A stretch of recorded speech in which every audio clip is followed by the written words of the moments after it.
I'm giving up on being a software developer in 2026, and honestly, I think you should do the same thing. Here's why. Hi, my name is Lara, and I started SUITCASE Coder in 2018 when coding bootcamps were a thing. They promised high-paying jobs in a matter of months, and at the time, it was one of the few jobs that you could truly do remote before COVID. As somebody who is still chasing that digital nomad dream, I wanted in. Before we get into it, we have to address what actually happened to the developer market. Major tech companies, as you know, have been having layoffs for a few years now for many reasons. Back when I was still applying to jobs, as I was graduated from a coding bootcamp, teaching as a coding bootcamp instructor, I applied to hundreds and hundreds of jobs. Sure, I got through to a couple of interviews, but mostly I got ghosted by the majority of them. But there was one company in particular back in 2022 and 2023 that I got a chance to interview with. I did so well. I got to the final round of the interview 2 years in a row. The first year, they decided to not hire me because the company was going through an organizational restructure. Second year came around, I happened to reach out and they're like, actually, we are hiring for developers again. Why don't you go ahead and apply? So I did. I applied, and the whole time they promised me that they wanted somebody that was in a junior developer role so that I could learn the tech stack within that company and truly grow as a developer for that company. I was really excited. Again, I got to that final interview, but after being promised that they wanted somebody junior, they ended up hiring somebody with way more experience than me. Because at the time, senior developers that were getting laid off from companies like Amazon and Google were applying to junior developer roles. So in what world was any junior developer gonna be able to compete with senior developers for those junior roles? But even now in 2026, companies like Duolingo and Pinterest are having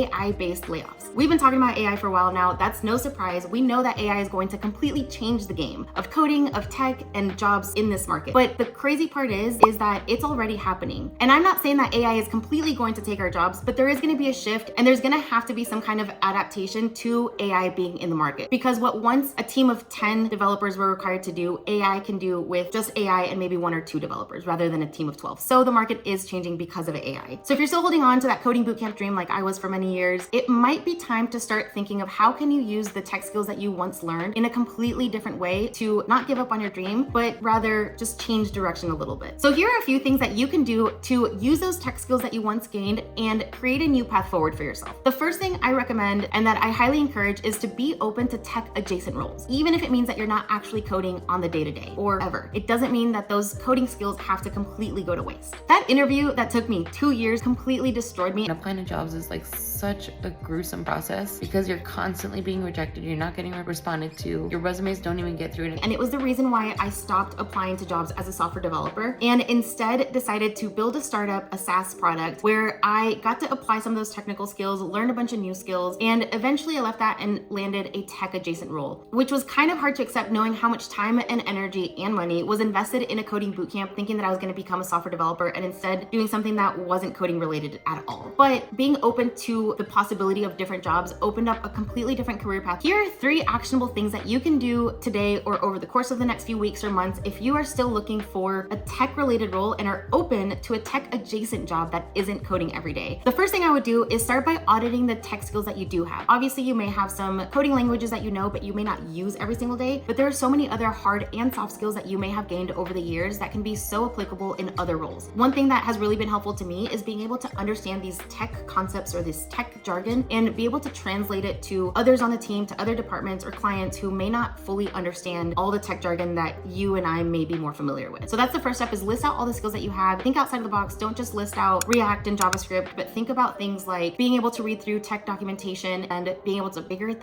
out, because that's a skill that developers have that can be applied and are very, very useful in other roles. The second actionable thing that you could do is list out or research a couple of softwares that you would be open to working in, or if you already have skills in a software that you've used in the past, maybe things like Salesforce, HubSpot, HighLevel, ClickUp, Monday.com. There's so many tools and softwares out there that companies use on the day-to-day, that automations, workflows, integrations within those platforms. That doesn't mean you're coding every single day, but it means you need to understand the tech jargon and how the tech works behind the scenes a little bit more to be able to complete the tasks within that job role. So even though I was a little bit upset that I wasn't coding every single day, learning tools like HighLevel, Notion, even things like Google Analytics and WordPress are tools that I'm happy to have learned because I have such a completely different set of opportunities because I know all of these other softwares as well. The third action item that I would do is find industries or interests that you already have and see if there's a role for you within those industries. So let's say you're really into sports. Maybe there's a sports company out there, a sports betting company out there. It seems like those are everywhere these days, that needs somebody in a tech adjacent role that you can have a much higher opportunity in getting because you have coding skills as your background. So you have that tech jargon and that tech knowledge, but you also have that interest or experience within that industry or or niche that could get you further along in the interview process or get you to grow your career a lot quicker than you would in other positions. So I'm not leaving tech. I'm not giving up on my dream of becoming a digital nomad and traveling the world, but I am giving up on the dream of becoming a software developer making 6 figures within a couple of months that a coding bootcamp once promised me so many years ago. Because there are so many other opportunities out there that I am missing out on and you could be missing out on to chasing that end goal. Don't forget whatever that reason why you started learning to code was, because yes, you probably wanted to become a developer, but it was probably sold to you in a similar way that it was sold to me, where you're going to be making more money, have more flexibility, and those things kind of unlock other opportunities. So remember what that big reason why was and use that to work backwards and figure out what can you do now to still chase that dream, but do it in a different way. As far as this channel goes, I'm not giving up on tech. I am a web developer during the day, but outside of my 9 to 5, I will be continuing to play with tools like Claude, building things with AI, using Notion to create fun templates. If you want to check out the template that I created to organize my content planning, check it out in the description below, and walking through tutorials on new softwares I use for all sorts of things, because I love learning new technology and sharing it with others and producing tutorials and figuring out what works and what doesn't and creating systems that can help other people make their lives more efficient. So you may see less content about coding bootcamp specifically, but I will still be producing videos about tech and continuing this learn to code journey that has just evolved with the way tech has evolved in today's world. So if this video resonated with you in any way, please make sure to engage with this channel, leave a comment, subscribe, maybe let me know how your learn to code journey has evolved over the last few years, because I will continue to share my journey with tech. Even though it's not coding bootcamps, it will still be how I use technology and all of these skills to continue to create the life that I want. And I truly hope the same for you. Thanks for watching, and I hope to catch you in the next video. Bye.